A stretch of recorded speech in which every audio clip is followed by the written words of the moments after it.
Well, hello everybody. Hopefully I am coming through loud and clear. We are doing this completely on buckets. Not even kidding. No power source, but it's gonna be fun nonetheless because I am in Alaska after all. So, oh,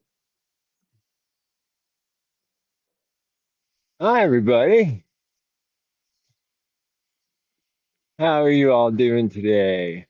Oh, let me tilt that camera down a little bit. The problem when you don't have a film crew, you got to do everything on the fly. So, welcome to T3 Live Future Nature Alaska Edition. So, over this way a little bit. Normally at home, I'd be in my nice chair and I would have had time, a little more time to set everything up, but we have just spent the last few hours tracking moose up and down uh, the most luscious sphagnum moss you've ever walked across in your life. This stuff is absolutely amazing. Um, but yeah, so we were tracking moose and we were tracking martins and we were tracking all sorts of other cool little critters. And it's one thing I really love about obviously what I teach is I get to come to cool places like this where, I don't live. And through my skills, I know a lot of you know, I can suss out the names of a lot of the different tree species and plants and mushrooms, but um, this is the farthest north I've ever been in my entire life. 2 years ago, when we were out on the tundra, um, yeah, I thought that was north. I was like, no, this is north here, So um, I'll share a photo in Instagram later of exactly where I am. I'm what 30 minutes from Fairbanks, yeah, yeah, about 30 minutes from Fairbanks near Esther. And I have been staying graciously, being hosted by, is it the Calypso Ecological Farm Center? I will put a link to their organization in the show notes as well. What an amazing project. It's this small community of folks that have built this beautiful farm and they host kids programs and they got a lot of really good stuff going on out there. And uh it's just good to see and meet like-minded people. Then the first day I got here and walked up there to see the yurt that I was staying in and met the folks that run the place, and just instantly you can tell they're caretakers of the earth, and hold sacred all the same things that I do.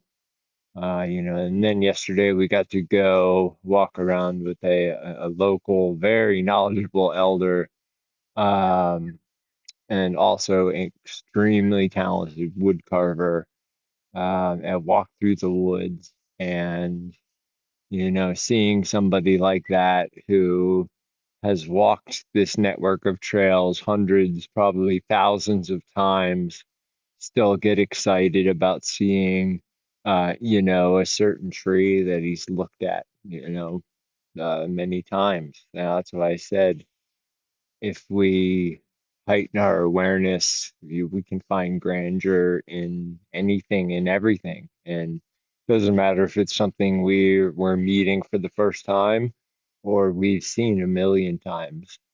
There's always enough. We're trying to get the I think they're gray jays to come over here and hang out with me. Um, but yeah, it's uh, the lesson for the day is don't fall into that same old trap of thinking just because you've done something once or been somewhere once or twice or 1,000 times that you really know it, because everyone and everything is that onion, layer upon layer of information, you know. And only if we make the choice to peel away those layers, um, can we get to the core. So we're going to keep this one short because I have no battery power running to my computer or my camera, and it's 30 degrees. And instead of wearing my weather wool like I should have this morning, I didn't realize that we were going on a bit of a hike. I thought we were just coming down here to my buddy Jim's house, and let's see here if we can get a little friend to join us. So, I just dressed with kind of what I had on. And let me tell you, as somebody who is dressed in mostly synthetic gear right now, other than socks, my mucklucks, my long underwear, and my necky pants I'm wearing, which are mountaineering pants for my weather wool pants. Uh, by the way, Ralph, this isn't just a shameless plug for your epically awesome hardcore outdoor clothing, uh, but it is. Yeah, wool is where it's at. But yeah, so the real reason for this, and as I said, I'm gonna keep it short, is right now I am announcing. And so far, the working title is Alaska Wilderness Adventure, and so next year, probably early to mid-August, I think we're going to keep it to about 10 people since there's only two of us. And we're going to come up here. You're going to fly to Fairbanks, and we are then going to go on at least a week, if not 10-day Alaska Wilderness Adventure. It's going to be part class, part adventure, part exploration, um, you know, and learning as we go, stuff. Just coming and exploring a place. It'll be an experience that you will tell for mm, a long time to come. So I will be writing up some information and putting up some dates on my schedule here pretty soon. I'm going to be adding quite a few more dates, especially some more online classes as well. Um, and yeah, the last thing I want to mention is, last weekend, just a couple days ago, the class I did online with my dad was absolutely amazing and had such a good time, a fun time, um, doing, my dad on the East Coast and me on the West Coast, and being able to teach, I forget, 30 something people was a lot of fun. And it's a prime example of how, we can use technology for good, or we can use technology to be jealous of somebody we're looking at on social media, or to be hateful and angry towards somebody who doesn't completely agree with your point of view. So, um, there is a good use for these things we've created. We just need to start using them more towards, uh, you know, making them more durable. Uh, so we have to take less from the earth, refining our recycling practices, all manner of stuff and all manner of things that I want to explore.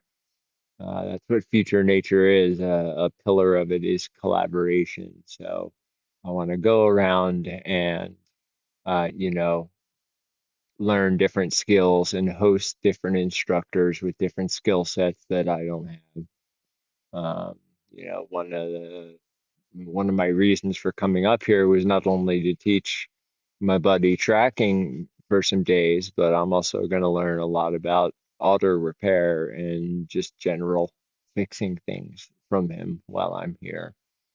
So, yeah, it's been quite the experience. I will have all sorts of awesome photos I will be sharing, also quite a bit of video as well. I'm hoping to get Northern Lights.